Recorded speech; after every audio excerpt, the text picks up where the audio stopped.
Fiction service et histoire vraie. Il y a des zones dans ma vie que je n'aime pas beaucoup déplier, en tout cas intérieurement, elles reviennent souvent traverser, on ne lève pas souvent la petite trappe dans le coin. On voit, c'est la période des arts et métiers, 1973-1975, je crois que c'était la deuxième année. On avait passé ces énormes conflits, des bizutages, les trucs à genoux, les types qui venaient chier sur votre porte. Enfin, une période vraiment, là oui, pour moi, sérieusement, difficile à réouvrir, mais qui nous avait clivés. Il y avait les trades et les anti-trades. Nous, on était les anti-trades, enfin 5-6 quoi, sur des promos de 100, 120. Mais on cohabitait en deuxième année. On avait, dans un bâtiment que je suis retourné voir il y a 3-4 ans, des chambres individuelles. Mais moi, c'était un petit peu cassé avec cette école. Je séchais beaucoup de cours, puis finalement, ils ont fini par m'éjecter. Il y avait un type qui s'appelait Bourrin. Bon, moi, j'aurais pas aimé m'appeler Bourrin, mais on choisit pas son nom. Après tout, c'était ça, mais je m'en souviens qu'il s'appelait Bourrin. B-O-U-R-I-N. J'ai jamais fait vraiment de rapprochement. Bordeaux, c'est une enclave. En plus, on était dans une toute petite enclave, l'enclave des arts et métiers, ses dortoirs, ses ateliers, ses amphis, ses tensions dans l'enclave du campus. Talence, à l'écart de la ville. La ville, on en connaissait quand même quelques petites poches. Et puis loin, loin, il y avait la mer. Rares étaient ceux qui avaient des voitures. Moi, j'avais une petite 2 chevaux, mais on n'allait pas au bord de la mer. Enfin, en tout cas, on n'était pas là pour ça. Et puis c'est venu, je crois que c'était un week-end. Le week-end, le temps est plus creux. Et puis finalement, on rentre pas dans les familles. Une fois par mois, tu composes le 16, où on appelait en PCV. Soit le 16, soit le PCV, tu demandais le numéro des parents, et puis tu racontais que tout allait bien. Je crois qu'une fois par semaine, j'envoyais une lettre, on envoyait des lettres encore. En tout cas, je sais pas comment c'est venu. C'était un samedi vers 10-11 heures du soir, pas savoir quoi faire, on était 5-6 là, comme souvent. Et puis, il y en a un qui dit si on allait à la plage. Et on commence à calculer, la plage, c'était la plus près, c'était la Cano, je crois, enfin dans ces coins-là, 35-36 km. Un autre qui calcule, bah ouais, regarde, on part maintenant, on voit le soleil qui se lève. Alors on le fait. On est parti à pied de Talence. Je crois qu'il y en a d'autres qui nous ont rejoints ensuite en voiture, qui nous ont ramenés. Enfin, mais cette nuit de 11h du soir jusque vers 5-6h du matin, où tu arrives là, complètement écroulé sur la plage, ça reste un souvenir assez merveilleux. C'est-à-dire la traversée de toutes les étapes successives de la ville, et puis ensuite ces toutes petites routes droites, minuscules, qui s'en vont droit vers l'ouest, à travers les pins des Landes. Je me souviens qu'il y avait beaucoup d'aboiements de chiens. Les chiens nous repéraient à 2 km de distance la nuit, c'est tellement... Et puis nous, on marchait. Je n'ai pas souvenir d'avoir beaucoup parlé dans cette nuit, sauf que ce rapport à la nuit, au pin des Landes, puis au matin arrivé là, et on avait trouvé une espèce de cabane de bûcheron. Enfin, en tout cas, il y a toujours des machins comme ça. On avait dû se mettre là-dedans, et puis de toute façon, il faisait pas froid. Et puis tu vois là, tu roupilles, donc ça devait être déjà dans le plein jour. J'ai la sensation du plein jour, j'ai la sensation déjà du soleil qui chauffe. Tout ça, chacun l'a vécu plus ou moins. Ce que vous avez peut-être pas vécu, c'est que tout d'un coup, quelque chose de chaud qui me tombe sur la figure. Je me réveille en sursaut, et Bourrin était au-dessus de moi et me pissait sur le visage. D'en haut, je voyais Bourrin, la bite à l'air. C'était pas beau, mais surtout que ce type me pissait sur le visage. Et j'entends toujours sa voix, la voix de Bourrin, qui dit « J'ai toujours rêvé de pisser sur un communiste ». C'est tout ce que j'en ai su. Alors après, ça gamberge, parce que ces choses-là, c'est pas tellement ça que vous gardez, c'est comment tu maîtrises ta réaction. Surtout que dans cette première année d'arts et métiers, la violence qu'on avait exercée sur nous, ceux qui respectaient tout ce machin de tradition. C'était le cas de ce bourrin, je le vois encore hein, dans son uniforme de fête de gala, avec ses cheveux roussâtres là, qui débordaient des deux côtés. Bourrin. Lui, il était dans l'autre camp.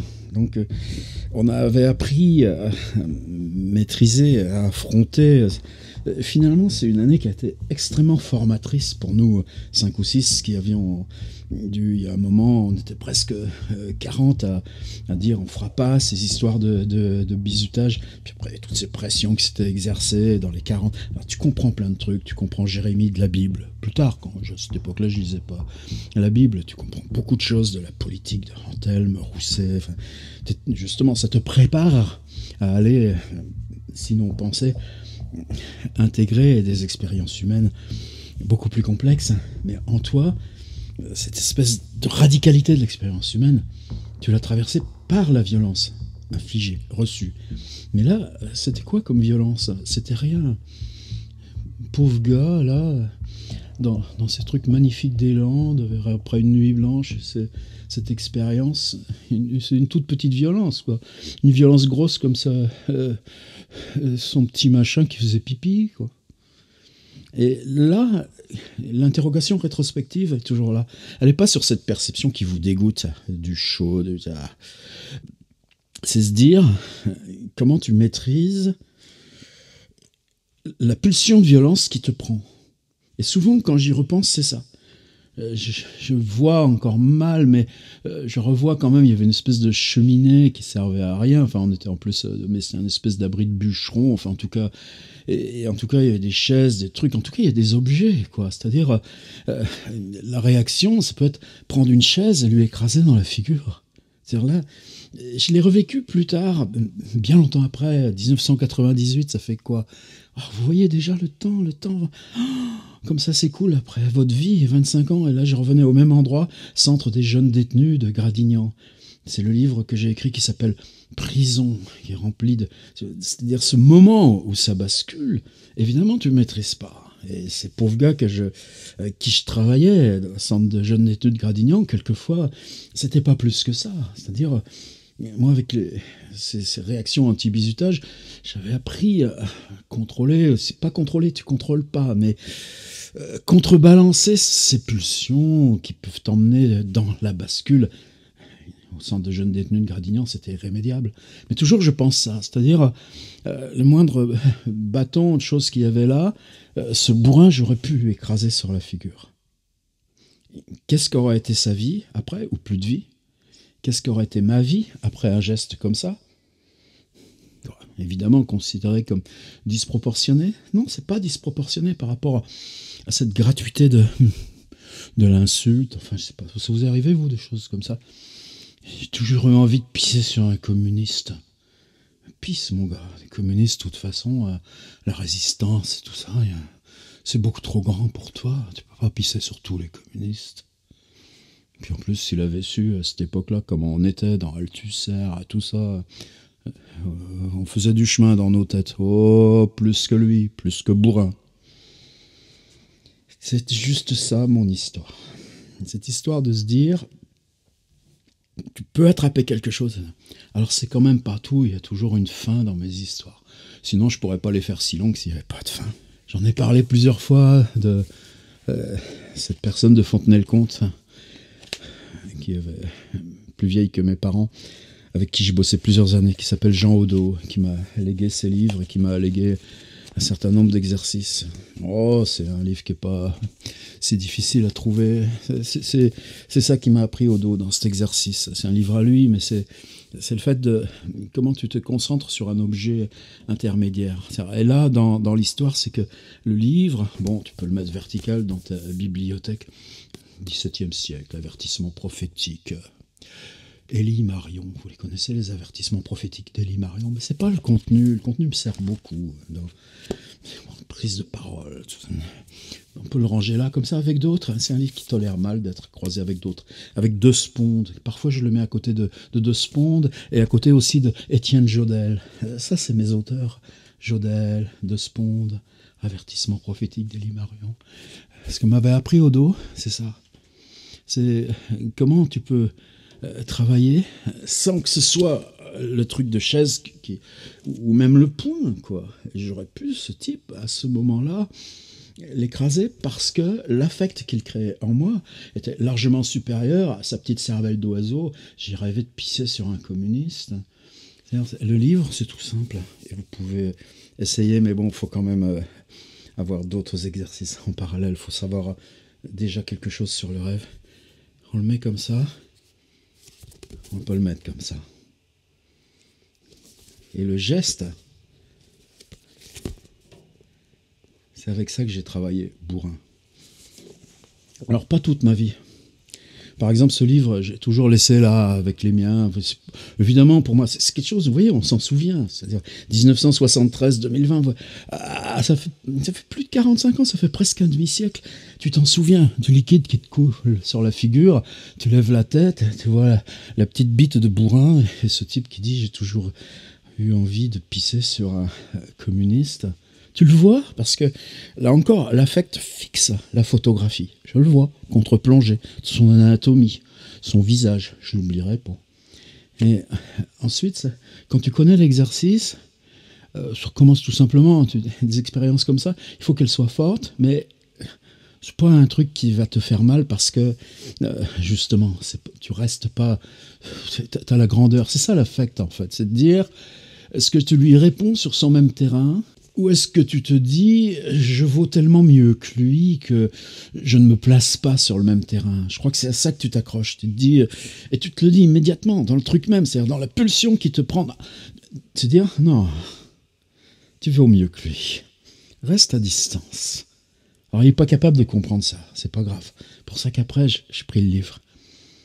Alors il y a des années, par exemple 84-85, donc vous voyez déjà... 10-11 ans après, c'est dans ces périodes-là, quand je suis parti à la Villa Médicis, que je commençais qu'on travaillait beaucoup avec Jean Odo, ces choses-là. Le livre était resté là, parmi les miens, en France. Idem quand on est parti ensuite à Berlin, 88, idem quand on est parti à Stuttgart, 93, il y a eu l'année Québec, 2009-2010. Dans ce cas-là, le livre, je l'avais pas avec moi. Sinon, il est là. Alors, c'est pas tous les jours. Certains jours, tu dis, ah, bourrin.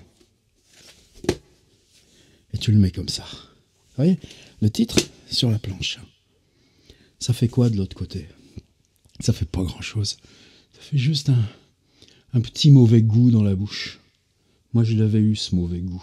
Après, tu te rinces, tu te laves, tu vas à la mer, tu prends du sable, tu frottes, etc. Mais il y a toujours la mémoire. Vous comprenez? Comment on lave la mémoire? Alors là, l'exercice de Jean Odo, c'était ça. Le livre renversé, mauvais goût dans la bouche. Je pense qu'avec ce bourrin, on doit avoir le même âge. J'arrive à 67 ans. Je sais pas ce qui devient, je vais pas aller fouiller les internets à savoir ce qui est devenu ce bourrin arts et métiers. Je sais seulement que tout au long de sa vie, à chaque fois que j'ai mis le livre comme ça, il y a eu un petit goût fade dans sa bouche, à quelque distance qu'il soit. Pas tout le temps, parce que je pense pas à ça tous les jours. Passe devant ton étagère, tiens, il est là, avertissement prophétique. Et hop là, tu le mets comme ça. 2-3 jours après, hop, tu l'enlèves, tu l'oublies, 1 mois. Mais mauvais goût dans la bouche. Ça fait 50 ans que ça dure. C'était important pour moi de le dire. Il fallait bien que ces choses-là... Et oui, c'est ça qui est fascinant là dans cette série. C'est que vous ouvrez une petite boîte que vous n'avez jamais osé d'ouvrir. Il y en a une autre qui s'ouvre, puis une autre qui s'ouvre, puis une autre qui s'ouvre. Elles sont plus loin, mais... Merci qu'on puisse le faire ensemble. Merci.